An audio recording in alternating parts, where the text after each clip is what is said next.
Salut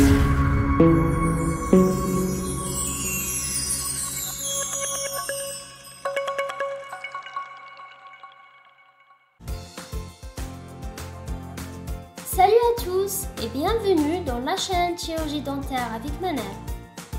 Comme je vous ai dit auparavant, nous allons étudier tous les cours de toutes les matières de la médecine dentaire. Nous allons commencer par les cours de deuxième année,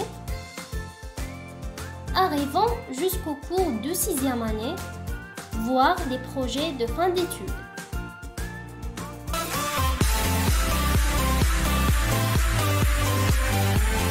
Et maintenant, suivez avec moi le plan de ce cours et les éléments qu'on va les voir dans cette vidéo.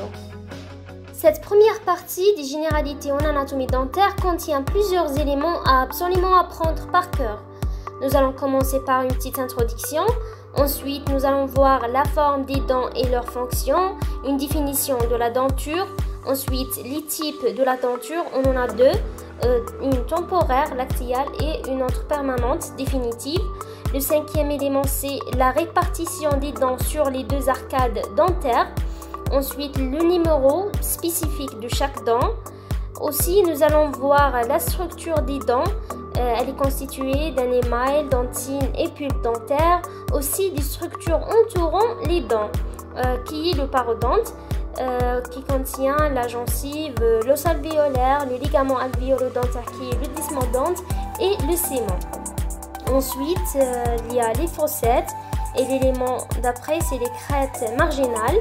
Aussi, nous allons voir le point de contact interdentaire et des particularités des quelques dents permanentes qui sont le cingulum qui se trouve au niveau des incisives et des canines sur les faces palatines et linguales, le pandémale et le tubercule, le carabelli qu'on y trouve au niveau de la première molaire supérieure.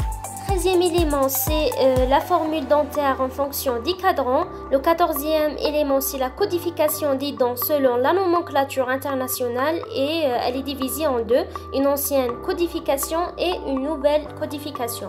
L'élément d'après, c'est les parties de la dent, la couronne, la racine et le collier entre eux, collier anatomique appelé également la ligne cervicale. On verra dans le cours quand sa concavité est coronaire et quand sa concavité est radiculaire. Ensuite, le 16e élément, c'est l'amplitude décroissante de la courbe cervicale dans le sens mésiodistal, au niveau maxillaire et au niveau mandibulaire. Maintenant, l'élément avant le dernier, c'est la nomenclature des faces dentaires. Le dernier élément, c'est les constitutions des faces occlusales des prémolaires et des molaires, qui sont les cuspides, qu'on verra leur définition, leur nombre, leur portion et version, etc. Et les séants, qu'on verra leur type.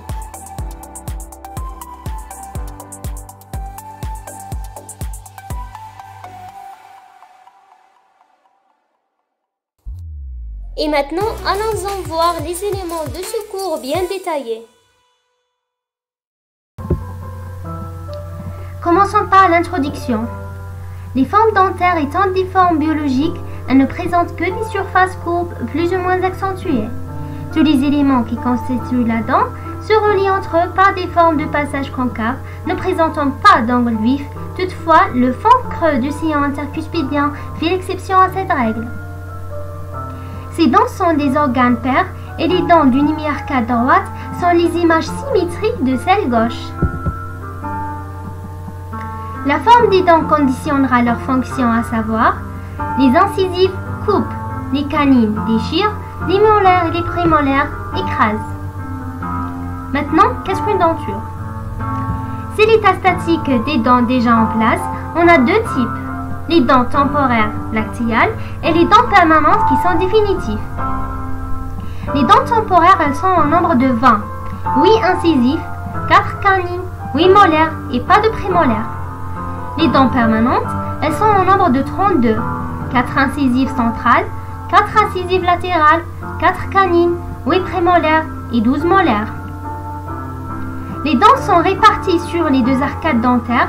On a 16 au maxillaire supérieur et 16 au maxillaire inférieur. Chaque dent a un numéro spécifique à elle. Par exemple, l'incisive centrale supérieure gauche est la 21 et la canine inférieure droite est la 43. La figure gauche, cette figure-là, nous présente le numéro de chaque dent en denture permanente.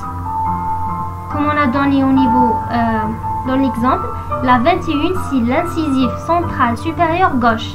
La 11 c'est l'incisif central supérieur droite. La 18 c'est la DDS du haut droite. Un autre exemple, la 34 c'est la première prémolaire inférieure gauche. Maintenant on passe à la structure des dents. Chaque dent est constituée d'émail, de dentine, pulpe dentaire et elle est entourée par le parodonte. L'émail c'est un tissu dur, très minéralisé, constituant la couronne dentaire extérieurement. La dentine constitue la portion majeure de la structure dentaire. Elle est couverte par l'émail au niveau coronaire et par le sément au niveau radiculaire. La pulpe, elle occupe la partie centrale de la dent et représente la partie vivante de cette dent. Elle est richement vascularisée et elle est innervée. Maintenant, la dent est entourée par les éléments de soutien qui constituent le parodonte. On a la gencive, l'os alvéolaire, le ligament alvéolo-dentaire, le desmodonte et le ciment. Tous ces 4 éléments constituent le parodonte. Ce cas de figure-là nous montre le dente. Le dente, c'est l'organe dentaire, la dent elle-même, et le parodonte qui entoure la dent. Donc, le dente est constitué de l'émail qui recouvre la dentine extérieurement. On a la dentine qui constitue la majeure partie et on a la pulpe au centre. Comme on voit ici, elle est richement vascularisée. Voilà, tout ce qui est en bleu et en rouge et tout ce qui est en jaune, c'est les nerfs. On a le parodonte, le sommet gingival. Le sillon gingival, c'est le sulcus qui entoure la dent et est un vide sous forme de V. On a le joint gingival. On a l'os alvéolaire et le ligament qui est le desmodonte. Maintenant, on passe aux fossettes. Elles résultent de l'intersection de 2 séants. Elles se rencontrent sur les faces occlusales, sur les faces vestibulaires, mais jamais sur les faces linguales et proximales. Voilà, ces points rouges-là représentent les fossettes. On passe aux crêtes marginales. Elle existe sur toutes les couronnes sans exception de crêtes. Au niveau de la face palatine des incisifs, au niveau de la face palatine des canines, sur les faces occlusales des prémolaires et des molaires. Elles sont moins saillantes et plus petites, à direction vestibulaire et linguale, situées près des bords proximaux. Sur chaque dent, il existe une crête marginale mésiale et une autre distale. Elle limite latéralement les fossettes principales mésiales et distales et empêche les séants dans le sens mésiodistal de déborder sur les faces proximales. Voilà, dans ce cas de figure-là, les crêtes marginales elles sont marquées en vert. Maintenant, les points de contact interdentaires. Voyons la première figure. Ce point-là et ce point-là nous montrent les points de contact interdentaires. Les dents voisines se touchent les unes aux autres en un point qu'on appelle point de contact interdentaire. Chez les personnes âgées, on parle de surface de contact. Par contre, chez les enfants, ce point n'existe pas. On a quelques particularités de quelques dents permanentes. Les incisifs et les canines sont caractérisés par un cingulum. Le cingulum est une dépression anatomique située sur la face palatine des incisifs et des canines. Voilà, regardez la deuxième figure. Voilà le cingulum. On le trouve sur l'incisif, c'est une incisif ici, et on le trouve aussi au niveau du canine.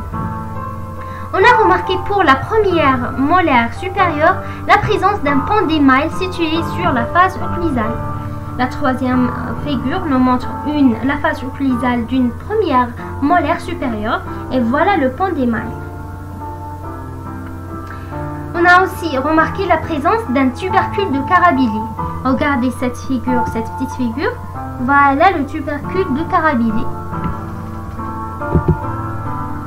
Passons-nous à la formule dentaire en fonction des cadrans. On divise les deux maxillaires en deux cadrans. Un cadran, c'est l'hémiarcade. Chaque cadran contient 2 incisifs, une canine, 2 prémolaires et 3 molaires. Maintenant, la codification des dents selon la nomenclature internationale, on a une ancienne codification et une nouvelle codification. L'ancienne codification dit que les dents permanentes sont au nombre de 1 jusqu'au 8 parmi 4.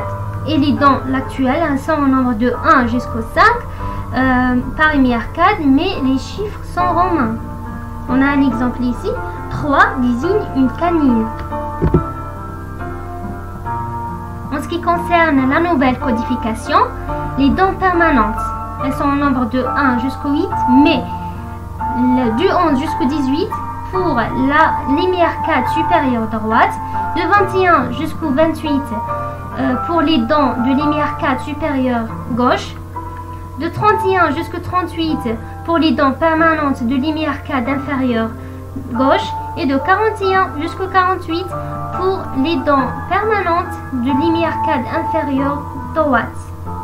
Pour les dents lactiales, on a de 51 jusqu'au 55 pour linéaire 4 supérieure droite, de 61 jusqu'au 65 pour les dents lactiales de linéaire 4 supérieure gauche, de 71 jusqu'au 65 pour les dents lactiales de linéaire 4 inférieure gauche et de 81 jusqu'au 85 pour les dents lactiales de linéaire 4 inférieure droite. On a un exemple ici. La 28 désigne la troisième molaire gauche supérieure, c'est-à-dire la DDS du haut gauche. Voilà une autre figure qui nous montre la denture adulte et la denture des enfants.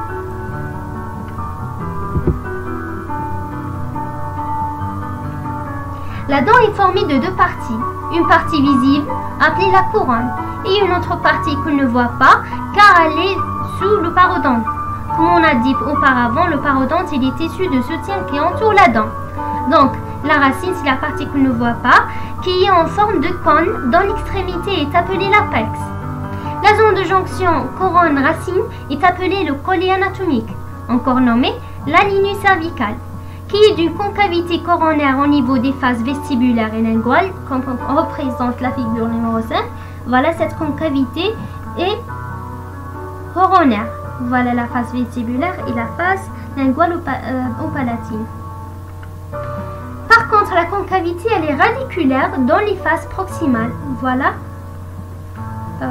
Cette figure, la 16e figure, nous montre une concavité radiculaire au niveau d'une face proximale. Ce cas de figure-là nous montre une couronne, une racine et le collet entre eux. Une remarque, la concavité du collet est moins marquée sur les faces distales que sur les faces mésiales de 1 mm en moyenne. Regardez la figure, ici, elle est plus importante, le collet est plus marqué mésialement que distalement. La 8e figure nous montre l'amplitude décroissante de la courbe cervicale dans le sens mésiodistal au maxillaire et à la mandibule. Passons-nous à la nomenclature des faces. On a une face vestibulaire, une face linguale ou palatine, deux faces proximales, une face mésiale et distale, et face occlusale ou bord libre. Commençons par la face vestibulaire. Elle est en rapport avec les joues et les lèvres, et elle est visible. La face linguale ou palatine, elle est en rapport avec la langue au niveau du maxillaire inférieur, c'est-à-dire au niveau de la mandibule, et le palais pour le maxillaire supérieur. Maintenant, les faces proximales, on a une face mésiale, c'est la face la plus proche du plan médian, et la face distale, c'est la face la plus distante du plan médian.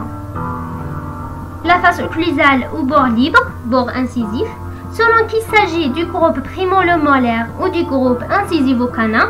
Pour ce dernier groupe, c'est-à-dire incisivo-canin, on ne parle pas de face occlusale, mais de bord incisif au bord libre, en raison de la minceur de cette face. Pour le bloc prémolo-molaire, on parlera de la face occlusale. C'est la portion de la couronne qui intervient dans la mastication ou la trituration. Maintenant, on a les constituants des faces occlusales des prémolaires et des molaires. Commençons par les cuspides. Les couronnes des prémolaires et molaires sont constituées par la réunion des saillies nommées cuspides. Le nombre et la disposition des cuspides varient selon la dent. Ils donnent à la couronne de la dent son caractère propre. Au niveau des prémolaires supérieurs, on trouve 2 cuspides. Il y a 3 cuspides au niveau des prémolaires inférieurs, 4 cuspides au niveau des molaires supérieurs et on a 5 cuspides au niveau des molaires inférieurs. Chaque cuspide est constitué de 2 portions, une portion vestibulaire ou linguale ou encore palatine et une autre portion qui est occlusale. Et chaque cuspide est formé de 2 versants, un versant distal et un versant mésial. Et le dernier élément dans cette vidéo est les sillons. On a des sillons principaux et des sillons accessoires qui sont secondaires. Les sillons principaux, ce sont ceux qui séparent les cuspides. Ils sont profonds et bien marqués. Par contre, les sillons accessoires, ils sont tous situés sur la cuspide et sont beaucoup moins profonds que les sillons principaux. On est arrivé à la fin de cette vidéo. J'espère que vous avez tout compris. Si vous avez une question, n'hésitez pas à me la poser en commentaire.